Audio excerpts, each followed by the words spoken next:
Whoa. King of Coins energy. Could be a colleague, co-worker, kasamahan sa trabaho, but pwede ring boss ninyo. Just take how this resonates. Pero kung sino man siya, mga babes, no? Pwedeng related siya sa'yo rito sa inyong kaperahan. Pwedeng negosyo, business, no? Ganyan, or trabaho. But kung sino man ito, nakikita ko na parang medyo matagal-tagal na siya rito na merong situationship with you guys, no? At kung anong klaseng situationship iyon, yeah, situationship, no? Hindi relationship, situationship. At kung anong klaseng situationship iyon, yan ang ating aalamin all together. Don't worry. Let us.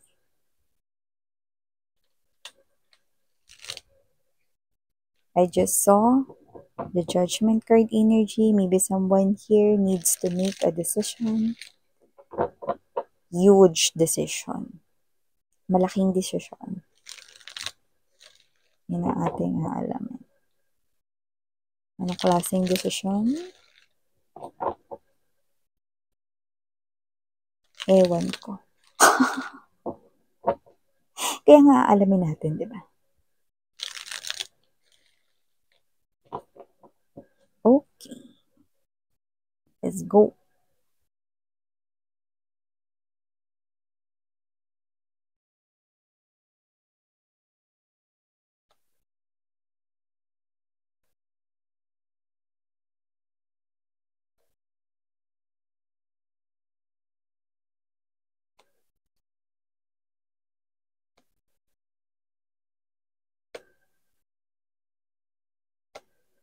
Oh. Parang mahiwaga para sa'yo no, itong person na to, no? Parang para sa'yo, no, nahihiwagaan ka, no? Bakit? Parang may energy ka rito ng pagkainis sa kanya, no? Pero at the same time, nakikita mo rin, no, na okay naman siya, no? Pero alamin pa natin more. Heart or center of the reading is the Queen of Swords. Okay. Okay. Yeah. Okay. Bottom of the deck here for you guys, Three of Wands, Page of Swords, and the Seven of Coins energy. Hi and hello there, collective. My name is Yan. Welcome po sa ating mga returning tambayers. Thank you sa inyong walang sawang pagtambay, of course. At yun nga mga babes, no, ako po si Yan. Tuloy po kayo no, sa ating mga masusugid na mga taga-subaybay na lagi nag-aabang 24/7. Thank you so much. And yun nga mga babes na wala po tayong gender here, babae, lalaki, LGBT, lahat tayo welcome dito. At pwede rin pong iswitch yung mga roles dahil possible talagang magkapalit-palit kasi isa itong general reading. And at the end of the day, lahat po kayo ay may free will na. Free niyo pong gamitin anytime, anywhere. And yeah, mga babes, wala po tayo ditong gender. Babae, lalaki, LGBT, lahat welcome. Pwede rin pong magka-switch-switch yung mga roles. Tandaan nyo at may free will kayo na free nyo pong gamitin anytime, anywhere. So, dito mga babes, no, timeless tayo. Wala tayo dito ang time period. So, pwedeng ito ay nangyayari na, or pwede namang mangyayari pa lamang, no. Pero meron ditong energy na parang kala mo lagi nagmamadali, no.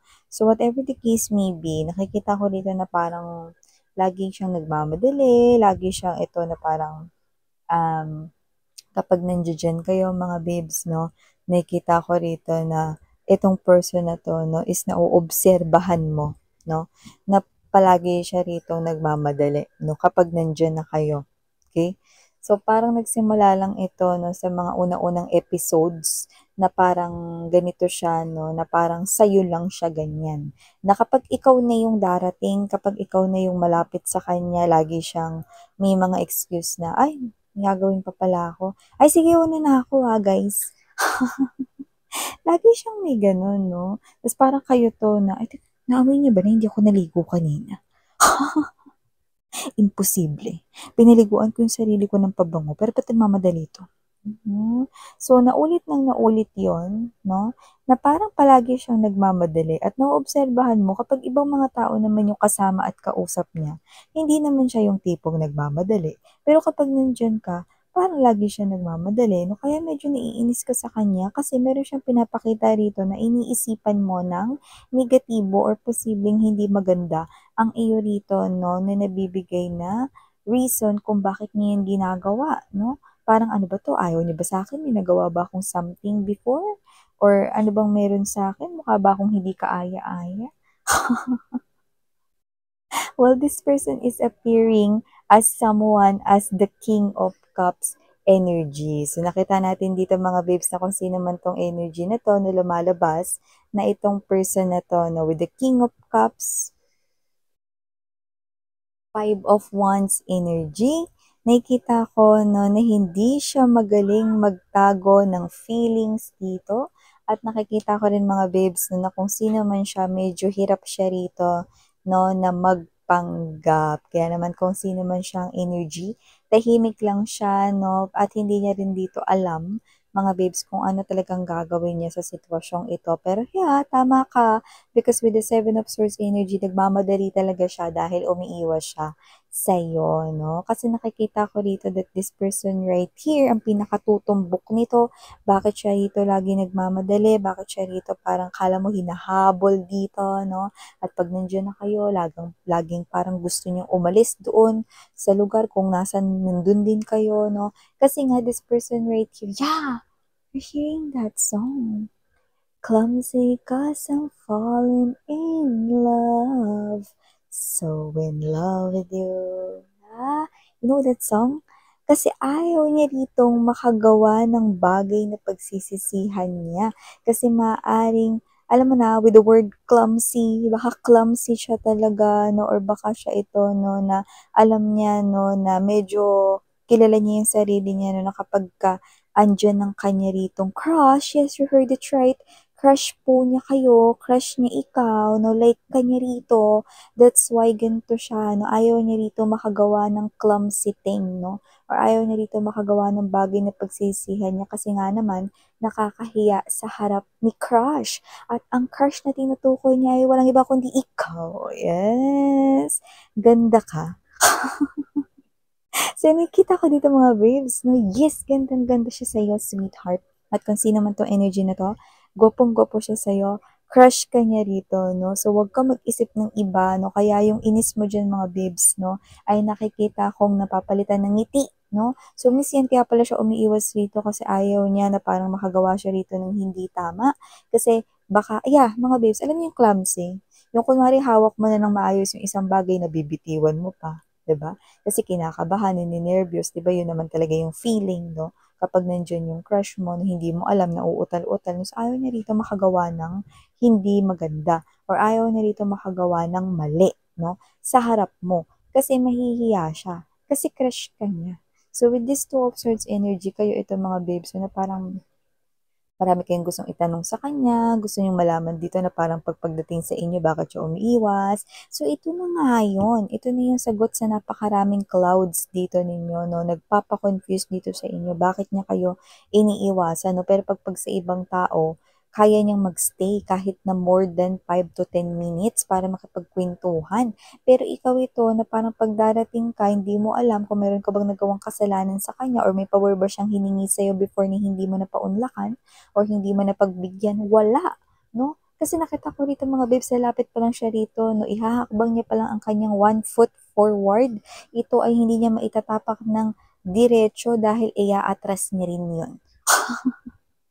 Aatras siya rito at hindi siya makaabante 'no, dahil itong person na 'to 'no, is someone here 'no, na sobrang nai-intimidate sa'yo. Masyadong palaki ng palaki ang kanyang crush sa'yo 'no, huge crush ka niya at siya ang iyong number one fan, 'yan 'no.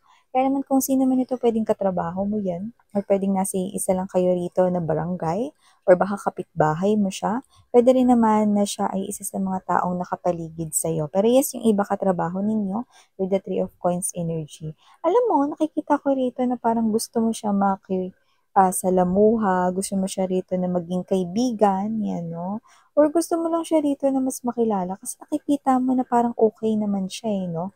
Kaso ikaw ito na parang kahit gumagawa ka rito ng movement para lumapit sa kanya, hindi mo maintindihan bakit sa tuwing lalapit ka sa kanya parang kailangan kausapin ka lang niya ng 5 seconds. Kasi yun lang yung kaya niyang itagal dito, babe. Kasi nga yung puso niya rito 'no, tugtog, tugtog, tugtog, tugtog 'no, alkong-dalkong 'no, kung tawagin namin 'yan 'no, sa Korea 'no, mga babes 'no. Ang pagtibok ng kaniyang puso 'no, dahil kayo ay kanya ritong crush, okey?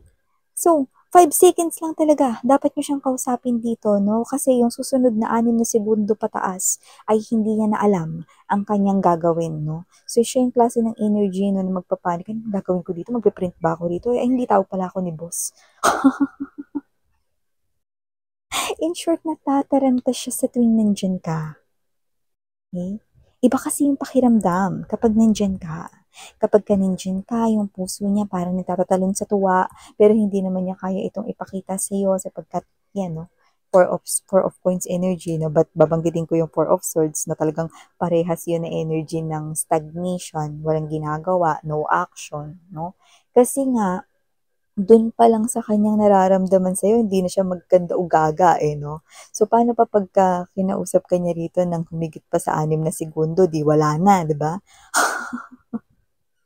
Baka isugod niyo pa 'to sa ER, 'di ba? So, wala naman siyang sakit sa puso, pero nakikita ko na ikaw ang nagdudulot ng dahilan kung bakit bumibilis ang kanyang heartbeat. At kahit i-ECG mo siya kapag nandiyan mga babes, lalampas siya rito pero hindi naman siya high blood. Kaya kasi namang energies na ito, nakikita ko rito na gusto niya rin talaga mapalapit sa'yo pero ang problema ay siya. Hindi niya pa kasi kayang kontrolin dito yung feelings niya at ayaw niya rin dito mag-go clumsy with you guys, no? Kasi nga nafo-fall siya sa'yo every day. Okay? So, parang siya to na parang nagiging kontento. Nakikita ko rin siya rito mga babes, no? That with this 3 of Cups energy and the 7 of Cups na nakakaloka, ang ginagawa niya talaga dito 'no, para lang talaga matitigan ka niya ng maayos 'no, is yung medyo malayo ka ng konti, talaga. Like mga ilang yarda yung layo mo 'no, para talaga hindi siya kabahan 'no, at napakagandang view mo 'no, sa kanyang puwesto. Kaya nakikita ko rito na minamasdan ka lang niya sa di kalayuan, tinitingnan niya yung mga pictures mo, 'no, yung nagpapasaya sa araw niya rito 'no. Pero alam alam niya sa sarili niya 'no na, gustong-gusto niyang lumapit sa'yo pero parang hindi pa talaga kaya 'no, ng kanya ritong isip at katawan, hindi sumusunod, eh.